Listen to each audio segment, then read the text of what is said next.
Oral questions by members. Nelson Creston. Madam Speaker, single-parent families in British Columbia who receive income supports like disability have their child support payments clawed back dollar for dollar every single month by this government. Last year, the total amount taken from BC's poorest kids was $17 million. That's the same amount that the Premier spent on self-promoting ads in the last election. So my question is to the Premier, how is this putting families first? Madam Premier. Thank you, Madam Speaker.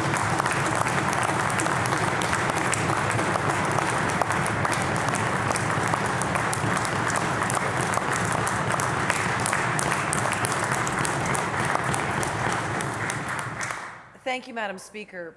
We have to, in this province, do everything that we can to give every child, every young person, every adult, all of the opportunities that they would wish for themselves. We have to make sure that we're growing the economy. We have to make sure that people have the skills that they need to participate fully in the economy. I was very proud today to be part of the signing, the historic signing, with the Lac Squalams and the Metlakatla First Nations on agreements that are going to ensure economic development, economic growth comes to their region of the province. In those cases, those leaders have a vision for their communities. They have a vision for people in those communities, some of whom haven't been attached to the workforce for a long time. Healthy, wealthy, thriving communities where every young person gets a shot at a great job. That's what we are working towards.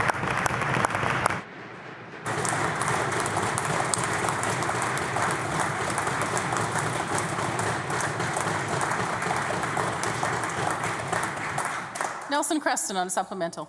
Madam Speaker, Rachel Goodine, Diane Terrellon, Jennifer Bryce, Crystal Pennicard, and Tabitha Naismith are all single moms with disabilities that prevent them from working full-time outside the home.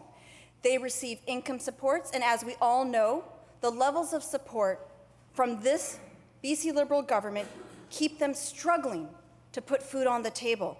If they could keep their child support payments, the struggle of feeding and clothing their kids would be reduced. That would reduce child poverty in their homes. Those moms are in the gallery today. So my question again to the Premier, can she explain to the mothers here today how taking child support payments away from their kids is putting their families first?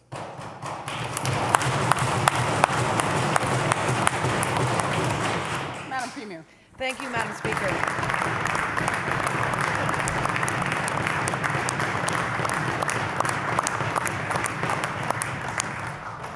As I said a little bit in my previous answer, we are very much focused on growing the economy as a way to make sure that we look after people in the province for the long term, to make sure that communities are sustainable, that families are sustainable, ensuring that people can look after themselves and each other in the way that they expect to and the way that they should. But while we do that, we also have to maintain a strong social safety net, and we are doing that in British Columbia. Since I became Premier, we have raised minimum wage 3 times in our province.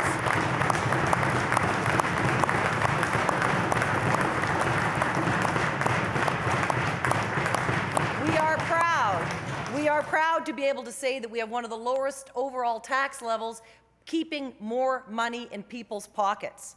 We have childcare.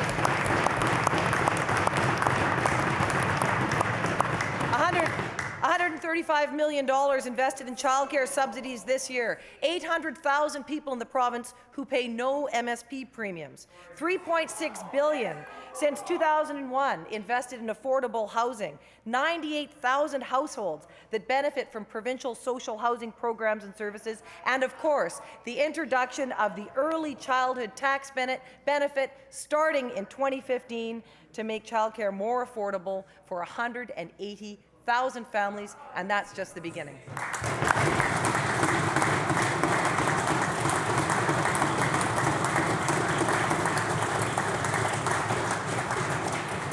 Nelson Creston on a further supplemental. Madam Speaker, the Premier needs to stop brushing these families off with all her rhetoric, her empty slogans, and the various numbers that she likes to point out. Why doesn't she ever talk about the fact that BC has had the highest child poverty in this country for 10 years running? That's happening under her watch.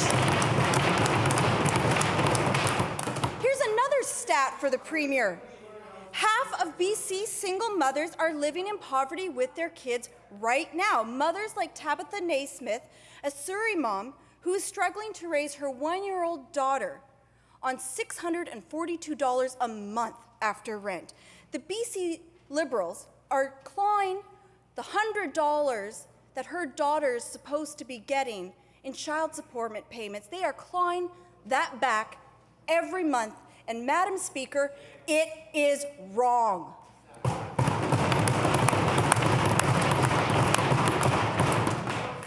So instead of doing the wrong thing, Madam Speaker, will the Premier do the right thing?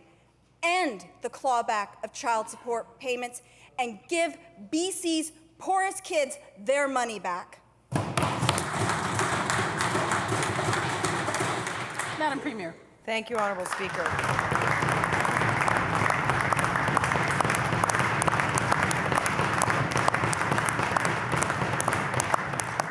We live in a rich country. We live in a rich province. And the sad fact is that many people still do not fully participate in that wealth.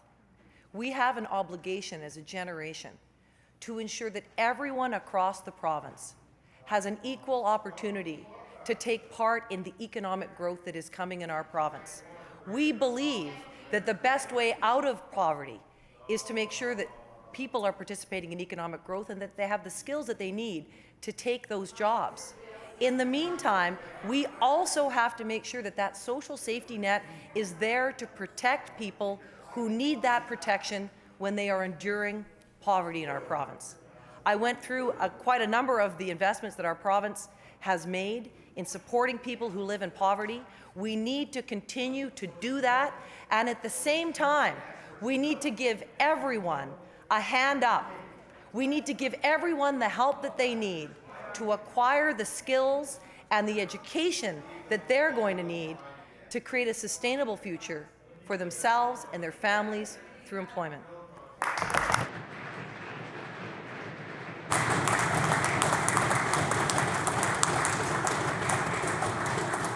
Esquimalt Railroads. Thank you very much, Honourable Speaker. Honourable Speaker, the Premier is so completely out of touch with the reality for these families. It is shocking. Michelle Talico is a First Nations woman who's here today, who is raising her 9-year-old daughter on her own. Her daughter loves fruit. But each month, the government takes away child support from Michelle's daughter because Michelle is on income supports. With a pacemaker and other chronic illnesses, Michelle is not able to work full-time. She said that if she could keep the small amount of support that her daughter gets, she'd be able to buy her fresh fruit that her daughter loves. She would also be able to help get some supports for her child who has a learning disability so that she could do better in school. Michelle is here listening today in the chamber, so can the Premier explain to Michelle why the BC Liberal government is taking away the child support that has meant so much, would mean so much to her daughter? Madam Premier. Thank you, Madam Speaker.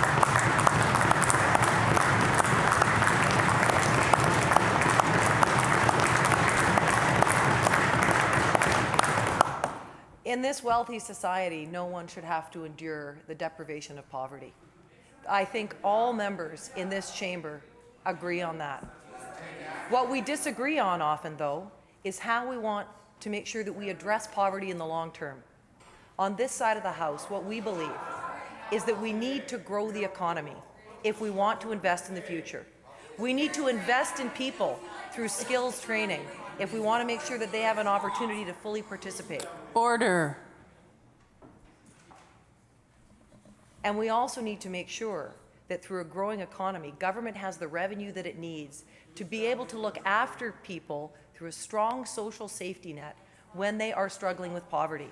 So again, First Nations, as one example, the agreements that we signed today with the Lax Kw'alaams and the Metlakatla, real evidence of what we can do when we work together to create economic growth, to lift communities that have lived in poverty, sometimes for years, to lift them into the full mainstream economy so that they can fully participate as they have every right to do. That is the bright future of economic growth in British Columbia.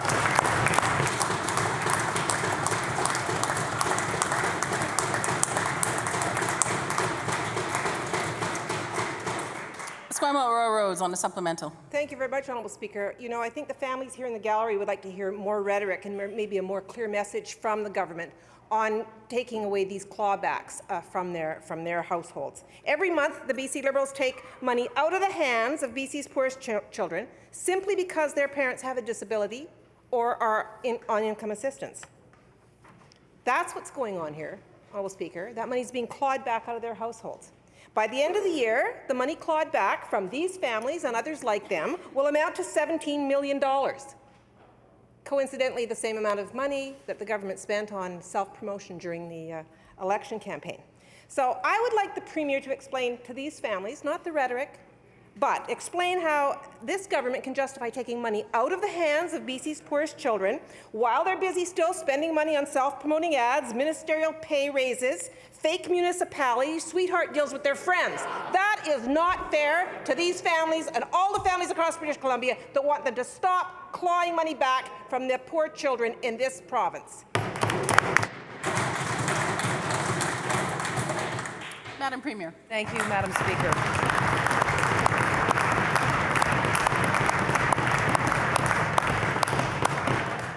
Between 1990 and 2001, British Columbia's child poverty rates went up by an appalling 42%. Since 2003, 70,000 children have been lifted out of poverty.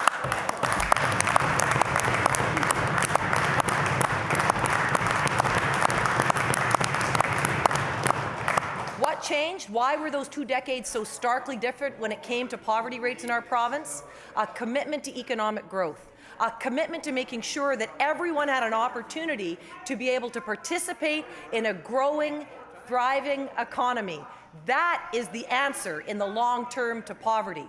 Go ask the First Nations leaders who are signing on to agreements, who want to be a part of liquefied natural gas and the 100,000 new jobs it will bring to British Columbia.